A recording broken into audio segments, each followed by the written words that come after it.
नमस्कार मित्रों, धोरण 10 विषय सामाजिक विज्ञान। आज આપણે એક નવા પાઠની ચર્ચા કરવાની છે। પાઠ 15 આર્થિક વિકાસ।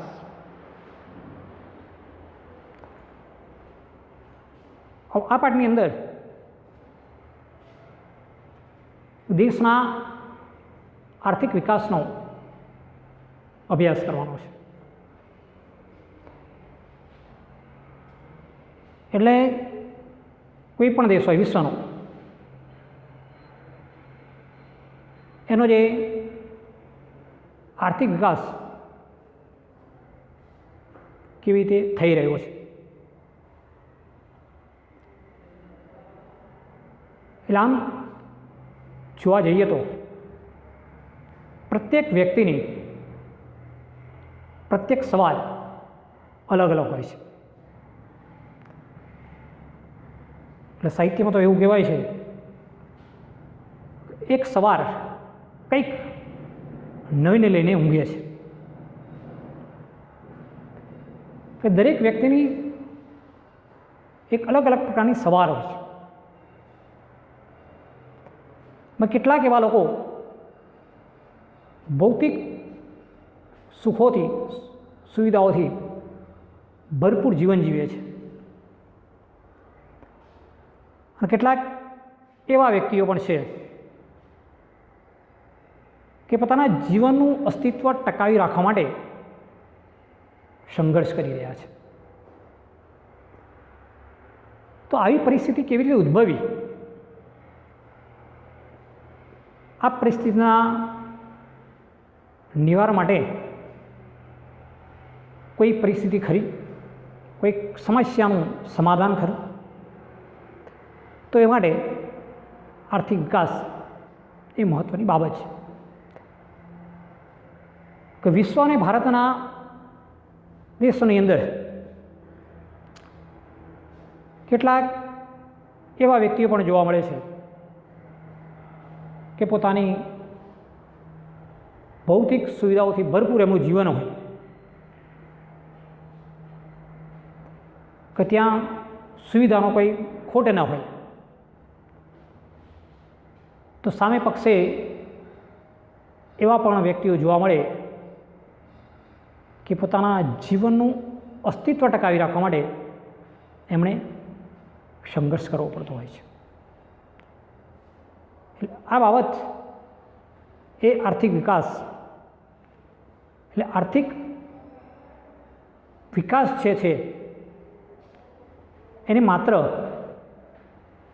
આપણે આર્થિક બાબતો સાથે પણ નહીં, અને એક સામાજિક પરિવર્તનની પ્રક્રિયા છે।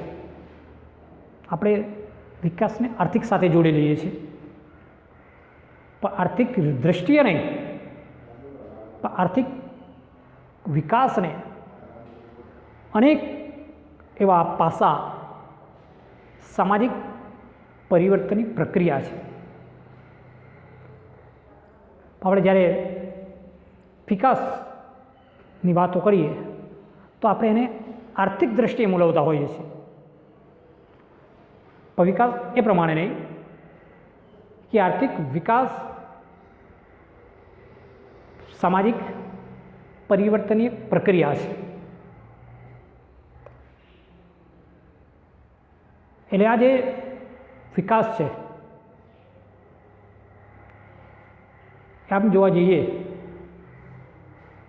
તો આર્થિક વિકાસને આપણે પ્રથમ એ દ્રષ્ટિએ મૂલવીએ કે આર્થિક વિકાસે કોઈ પણ દેશની રાષ્ટ્રીય આવકમાં થતો સતત વધારો દર્શાવે છે।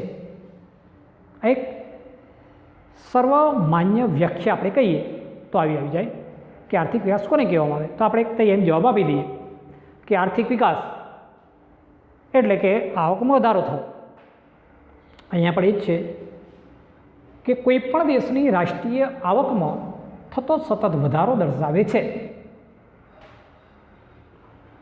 બીજી બાબત છે કે આર્થિક વિકાસ એટલે તો દેશની રાષ્ટ્રીય આવકમાં સતત વધારો થવો. બીજું છે દેશની માથાદીઠ આવકમાં સતત વધારો થવો. ત્રીજું છે લોકોના જીવન ધોરણમાં સુધારો થવો. માત્ર એક બાબત નહીં, 3 બાબતો અહીંયા છે, 3 મુદ્દાઓ છે કે આર્થિક વિકાસ એટલે કે રાષ્ટ્રીય આવકમાં વધારો થવો. હવે રાષ્ટ્રીય આવકમાં વધારો થાય એ બરાબર છે, પણ સાથે સાથે દેશની અંદર જે કંઈ વ્યક્તિઓ રહેલા છે એ વ્યક્તિઓની માથાદીઠ આવકમાં પણ વધારો થવો.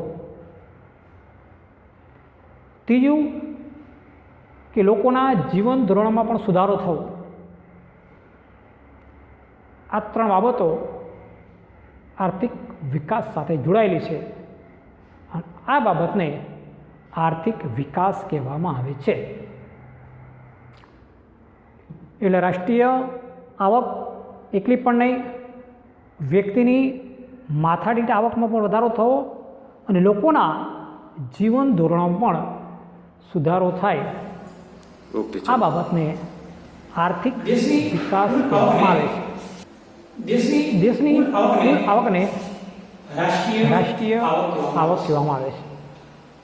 દેશની કુલ રાષ્ટ્રીય આવકને દેશની કુલ વસ્તી વડે ભાગવામાં માથાદીઠ આવક પ્રાપ્ત થાય છે. એટલે આપણા દેશની જે રાષ્ટ્રીય આવક છે એ રાષ્ટ્રીય આવકને વસ્તી વડે ભાગતા આપણને માથાદીઠ આવક પ્રાપ્ત થાય છે. એની અંદર લોકોના જીવન ધોરણની અંદર સુધારો કે લોકો કેવી રીતે જીવન જીવે છે. લોકોના જીવન ધોરણની અંદર જોવા જઈએ તો એને રહેઠાણ, ખોરાક, કપડાં, શિક્ષણ, આરોગ્ય, વાહન વ્યવહાર, આ બધી સુવિધાઓ તેને પ્રાપ્ત થવી જોઈએ. એટલે કે એના જીવન ધોરણનો સુધારો હોવો. પ્રથમ આપણો બધી કપડાં મકાન જેવી વાત, પછી એમાં વધારો થયો, શિક્ષણ આવ્યું, પછી આરોગ્ય આવ્યું, પછી વાહન વ્યવહાર અને અત્યારે રહેઠાણ સુવિધા સુધી આ બાબતો એક વ્યક્તિને પોતે જરૂરિયાત પૂરી થવી જોઈએ. એટલે આઝાદી પછી આપણા દેશની અંદર લોકોના જીવન ધોરણમાં જે સુધારો જોવા મળે છે તેના પરથી આપણે કહી શકીએ કે ભારત એક આર્થિક વિકાસ કરી રહ્યો છે કે લોકો પોતાની જરૂરિયાતો સારી રીતે સંતોષી શકે છે. વ્યક્તિ બાળકનો જ્યારે જન્મ થાય એટલે ખોરાક, રહેઠાણ, કપડાં, શિક્ષણ, આરોગ્ય સુધીની વાતો આવી. હવે વાહન વ્યવહારની સુવિધાઓ, રહેઠાણની સુવિધાઓ, લગભગ પછીના સમયની અંદર મનોરંજનની બાબત પણ આવી જશે કે માણસને મનોરંજન પણ મળવું જોઈએ. એટલે દિવસે દિવસે આપણી જરૂરિયાતો વધે છે. એ પ્રમાણે આપણે આ મુદ્દાની અત્યાર સુધી ચર્ચા કરીશું. પછી આર્થિક વિકાસ માટે આગળના મુદ્દો લઈશું. અત્યારે આટલું અસ્તુ. હવે આપણે નવા મુદ્દાની ચર્ચા કરીએ. આર્થિક વૃદ્ધિ અને આર્થિક વિકાસ વચ્ચેનો તફાવત. વૃદ્ધિ અને વિકાસ આ બે શબ્દો વધારો દર્શાવે છે, છતાં બંને વચ્ચે કેટલો તફાવત જોવા મળે છે. એટલે આર્થિક વૃદ્ધિ અને આર્થિક વિકાસ, એટલે વૃદ્ધિ અને વિકાસ બંને એકબીજા સાથે જોડાયેલા છે અને બંનેનો અર્થ વધારો સૂચવે છે. વૃદ્ધિ થવું એટલે કે વધારો અને વિકાસ થવો એટલે વધારો. છતાં આ શબ્દ વચ્ચે કેટલો તફાવત જોવા મળે છે. એના માટેના 3 મુદ્દા છે. તો વિકાસ પ્રક્રિયાના આધારે, અર્થતંત્રમાં થતા પરિવર્તનને આધારે અને વિકસિત અને વિકાસિત દેશોના સંદર્ભમાં. પ્રથમ આપણે વિકાસ પ્રક્રિયાના આધારે તફાવત જોઈશું કે આર્થિક વિકાસ એ ગુણાત્મક છે, આર્થિક વૃદ્ધિ એ પરિણાત્મક છે. એટલે વિકાસ પ્રક્રિયા આધારે જોઈએ તો આર્થિક વિકાસ એ ગુણાત્મક છે અને વૃદ્ધિ એ પરિણાત્મક છે. ઉદાહરણ તરીકે કોઈ પણ એક વૃક્ષ લઈ લઈએ, ક્યાં વૃક્ષનું ઉદાહરણ લઈ લઈએ આપણે કે આવાનું ઘટાદાર વૃક્ષ થયું છે એટલે વૃક્ષનો વિકાસ થયો, પરંતુ એ વૃક્ષનો એક ગુણાત્મક વિકાસ થયો, પરંતુ એ વૃક્ષ પર ફળ આવે ત્યારે કેવું છે, વૃદ્ધિ થઈ એટલે પરિણાત્મક છે. એટલે વૃદ્ધિ અને વિકાસ મનોવિજ્ઞાનની અંદર બંને એકબીજા સાથે જોડાયેલા છે. પણ આપણે જે પાઠ અહીંયા છે અર્થશાસ્ત્રના સંદર્ભમાં લીધેલો છે. આર્થિક વિકાસ એ પ્રથમ અવસ્થા છે, આર્થિક વૃદ્ધિ એ આર્થિક વિકાસ પછીની અવસ્થા છે. એટલે આર્થિક વિકાસ થવો એ પ્રથમ અવસ્થા છે અને આર્થિક વિકાસ થયા પછી આર્થિક વૃદ્ધિ એ આર્થિક વિકાસ પછીની અવસ્થા છે. એટલે વિકાસ તત્વની આધારે આપણે સમજ્યા. બીજો મુદ્દો છે અર્થતંત્રમાં થતા પરિવર્તનની આધારે કે દિવસે દિવસે આધુનિક ટેકનોલોજીને કારણે નવા સંશોધનો અને નવા ઉપકરણોની શોધખોળો થઈ છે. આ સંશોધનના આધારે ઉત્પાદનમાં વધારો થવો એ આર્થિક વિકાસ. દાખલા તરીકે ખેતી ક્ષેત્રમાં જઈએ તો ગમ અને ડાંગરની અંદર નવા સંશોધનને આધારે નવા બિયારણો થવાથી ઉત્પાદનમાં અનેક ઘણો વધારો થયો. આ આર્થિક વિકાસ દર્શાવે છે.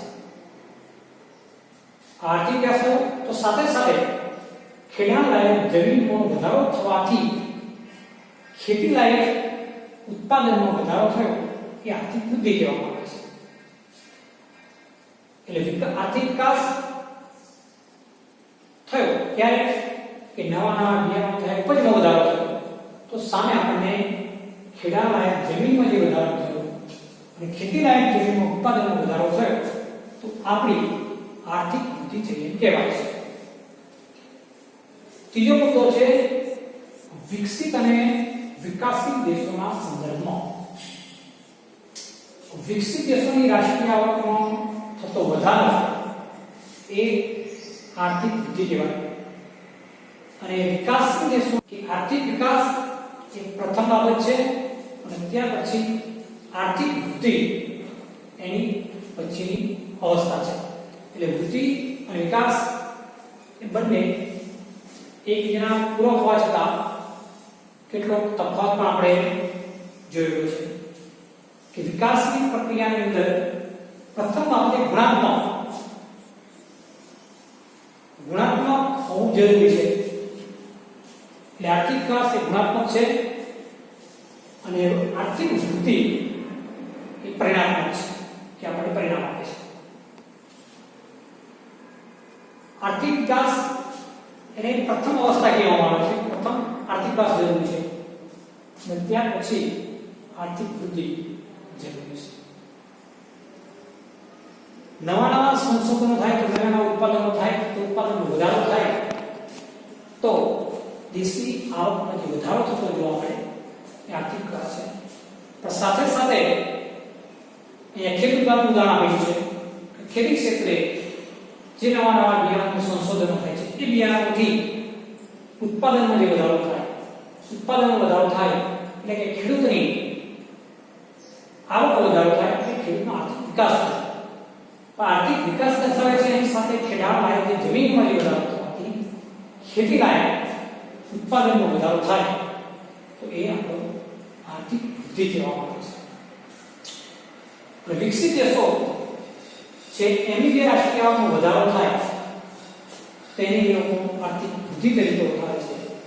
અને વિકાસશીલ દેશોની રાષ્ટ્રીય આવકમાં વધારો થાય એને આર્થિક વિકાસ કહેવામાં આવે છે. આ મુજબ ત્રણ મુદ્દાની આપણે ચર્ચા કરી. હવે પછી મુદ્દા પર આની જગ્યાએ